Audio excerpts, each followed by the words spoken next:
It was August 9th, 1969, a hot summer morning. The sunrise would cast a light on one of the darkest chapters in Los Angeles history. I don't think that any of us who were there, we were the first television crew on the scene. We had no idea what we were walking into. That morning, Al Wyman was an ambitious 29-year-old reporter for ABC7 Eyewitness News. And we got a call from the assignment desk telling us to go to a house in Beverly Hills at 10050 Cielo Drive. The 40 years have not fogged his memory one bit. As we sit in our studio, he paints a vivid picture with his words. This was a driveway that led to a dead end, and the dead end was that address we were sent to, and there was a gate that was closed. There was a chain link fence, and you could see all the way through the chain link fence, and there was an automobile inside with the body of Stephen Parent. On the scene, he walks me through it like we were sent back in time. They went in this way on this side and cut the phone lines so no one could call out.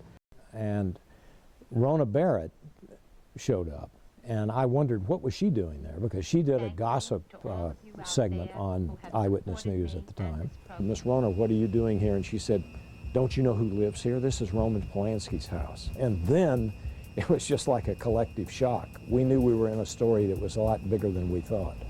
Wyman recalls standing at that gate all day. The details began trickling out. 5 dead, including Sharon Tate, pregnant wife of Roman Polanski.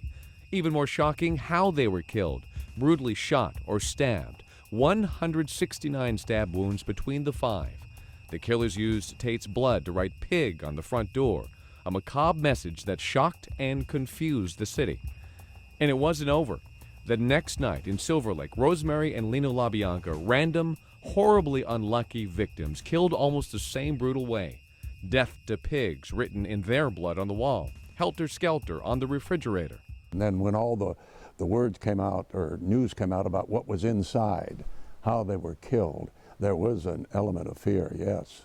Eyewitness News Inland Empire Bureau Chief Bob Banfield recalls how the city was petrified and thirsty for information as he canvassed the LaBianca neighborhood, talking to neighbors the day after the murders. People were, back then, were willing to talk because they were wondering, you know, give me some information. What's going on here? There was a lot of fear in L.A. The sale of guard dogs and guns rose dramatically overnight, and the use of security services dramatically. And particularly in the movie colony, they were just terrified. Vincent Bugliosi was the deputy DA, the man who eventually sent the murderers to prison. But in the weeks immediately after the crimes, there were no suspects. Evidence was hard to come by. Today, you'll find it locked away in a storage closet in the DA's office. 37 boxes in all, now infamous, even iconic items that came to symbolize the brutality. The long-barrel .22 revolver used in the Polanski house. The rope tied around Sharon Tate and Jay Sebring, still stained with their blood. The rope had been thrown over the rafter, and then each end of the rope was kind of looped around the victim's neck. The fork used on Lino LaBianca, and Rosemary LaBianca's wallet, stolen by the killers, her driver's license still inside. California driver's license. 1969. And the bloody clothes worn by the murderers from the Polanski scene.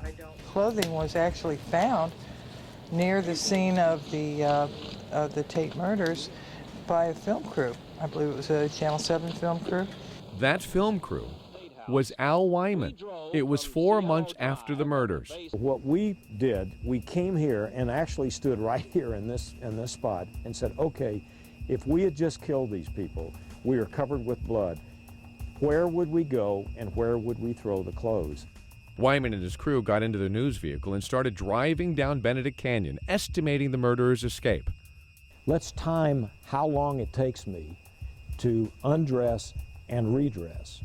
And I put the stopwatch on and ran it for 6 minutes and 20 seconds. And at that time, when it hit 6:20, I said, okay, where are we? We stopped and got out and looked over, and I said, my God, those have to be the clothes.